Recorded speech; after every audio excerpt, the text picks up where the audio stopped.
Good morning. This is Castlewood on the go with all you need to know in news and weather as you start your day. Investigators in Sioux Falls are looking into what sparked a fire at a home in the southern part of the city overnight. Our news crew was on scene and able to capture this video northwest of 69th and Western just after 1 o'clock this morning. Damage could be seen on the roof of a home. Snow was also falling as crews worked. Sioux Falls Fire Rescue says that no residents were home at the time and that no injuries were reported. Meanwhile, we're hoping to learn more about what brought firefighters to an area near I-90 Speedway. Our cameras were on scene and able to capture this video. In it, you can see smoke coming from a home. We have reached out for more information and are waiting to hear back. Stay with Castlewood News for updates as they become available. Plus, roughly 200 personnel from agencies across the Black Hills teamed up for a search for two snowmobilers that were reported missing Tuesday night. Crews faced challenges with icy and snow-packed roads and rough terrain during the search. The two men in their 70s were found safe Wednesday afternoon near the Rochford area. Tribal and federal authorities are asking for the public's help with a homicide investigation on the Pine Ridge Reservation. The Oglala Sioux Tribe Department of Public Safety says it happened late last year east of Pine Ridge. Officials posted this video to social media. In it, you can see a person getting into a vehicle. Authorities say the person or owner of the vehicle may have information about the case. If you know anything, you're asked to call Oglala Sioux Tribe CID agent Clifford or FBI agent Ewan. The South Dakota DCI is helping with an investigation after authorities say a man barricaded himself in a home north of Pierre. Officials say the incident started around 5:30 Tuesday morning at a home on Spring Creek Drive. Authorities say 52-year-old Henry Jacobson surrendered to law enforcement just over 6 hours later. No one was hurt. Jacobson is charged with domestic aggravated assault, but more charges are possible. He is set to make his first court appearance today. Now let's get a look of our forecast with meteorologist Scott Munt. Going to be a snowy day out there, Scott. Oh, we are following that snow as we go through the morning. That will last this afternoon and for this evening. Winter weather advisories go from west to east, and we also have an area in northeastern South Dakota underneath a winter storm warning. As we do get a little closer into that location, we are looking at a winter storm warning due to some heavier snow possibilities of around 6 inches from near Watertown, Millbank in the warning, Siston in the warning, and does extend into a couple of counties there in the western Minnesota. So our snowfall forecast today, good average is 3 to 5, heavier amounts in northeastern South Dakota. More details on your forecast with Brian coming up. Thank you, Scott. After a destructive tornado back in May, the Castlewood School District is still discussing what's next in the rebuild process for them. Superintendent Peter Books says they're close to working out a deal with insurance for the rebuild, and they want to start that process this spring. They also had a bond election with 2 questions on the ballot to add on to the existing building in addition to the rebuild. One for $6 million, the other for $2 million. They both failed, the first one by only 15 votes. We want to add more classrooms. So yeah, we want to do it right, be efficient, and do it now when we have to build. We're disappointed today that our bond issue did not pass. We need to replace our school, and we just felt that now is the time to make it bigger and better. The school, the gyms are the life of our community. They're just busy 7 days a week. It's the place for the kids to go year round. And we need to make more classrooms because our enrollment is growing. Looking at the results of the bond election, they needed 60% of the vote to be yes for it to pass. Bond question 1 was around 56% yes, while bond question 2 only had 39% voting yes.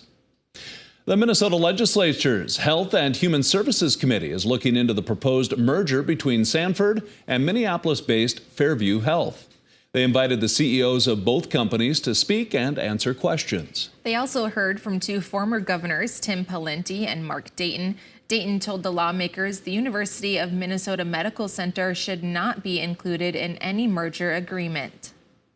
The prospect that governance of the University of Minnesota's Academic Health Center could shift to a South Dakota-based enterprise is alarming and should never be allowed to happen. The CEOs of both Sanford and Fairview have agreed to sell the medical center back to the University of Minnesota. Sanford's Bill Gasson says determining the value is the next step in the process.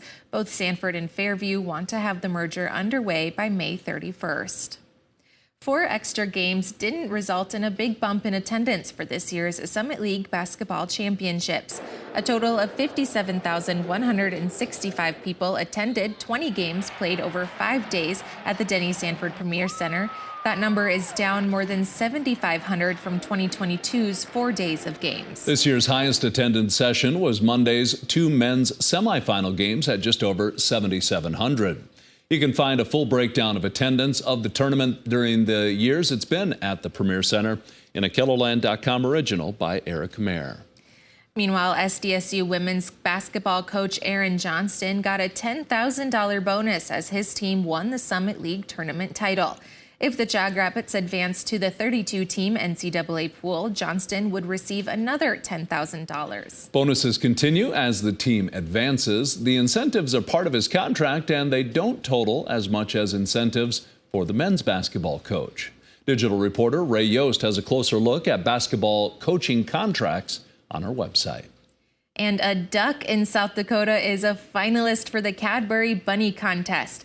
Ping was brought to the Sioux Falls Area Humane Society after being found in a box by a dumpster. She soon found her forever home and is now trying out to be the Cadbury Bunny. If Ping wins, the Humane Society will win $5,000. You can vote for Ping every day until March 14th. We've included a link to vote right here on KELOLAND.com. That's a look at some of our top stories. Now let's get one last look at your weather forecast with meteorologist Brian Karstens. Brian? All right, weather today, looking at snow out there. That snow is pretty widespread. The accumulations will be steady through the day, so it's not going to be all at once in an hour or two. It's just going to be kind of a broad zone of snow. There'll be a little more enhancement through midday east of the James Valley in particular. I think the afternoon hours we'll see things tapering off in the west, especially after 3. Sioux Falls, I would still plan on pretty slippery conditions at drive time early this evening. And overnight, the remnants of snow will diminish. So we'll kind of kick off Friday morning a little quieter. Good opportunity to clean up the snow and get ready for the next round of snow. Now, that's going to probably start from Bismarck to Mobridge down to maybe Pierre Friday late afternoon or evening, but there's more of a focus really coming into the play here late Friday night and Saturday morning. We'd kind of call out Aberdeen, Watertown, Brookings, and Sioux Falls, and then eastward into Minnesota. That's going to be a thrust of snow with wind. And even on the southern and western flank of that could be a little mixed precip. Do you see the pink in there? Yep, there's a good reason for that because temperatures will be warming behind the warm front on Saturday. Pierre and Rapid City, we might even see a couple little upper 30s, low 40s generating in that vicinity for a brief time. And to top things off, here comes the wind out of the northwest. Saturday night, Mobridge, you're going to be first on the list. That could be a 45-mile-an-hour wind. Now, the jury's still out as to how much of that snow is going to be blowing around.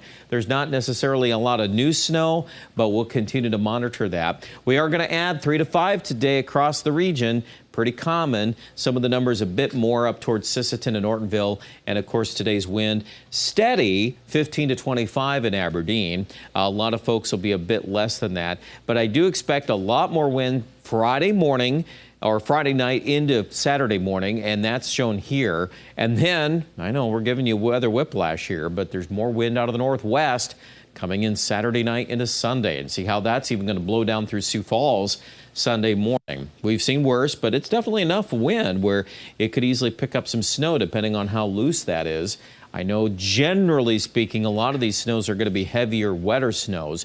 Prime example, Sioux Falls today around freezing, so you know that snow's going to be plenty wet, and then the high on Saturday is also near 34. So there's a lot of balances, give and takes here on the weather over the next few days. We do get a colder snap for a couple of days, Sunday, Monday, and then we'll see what we get to do next. Maybe Tuesday and Wednesday, it tries to warm up.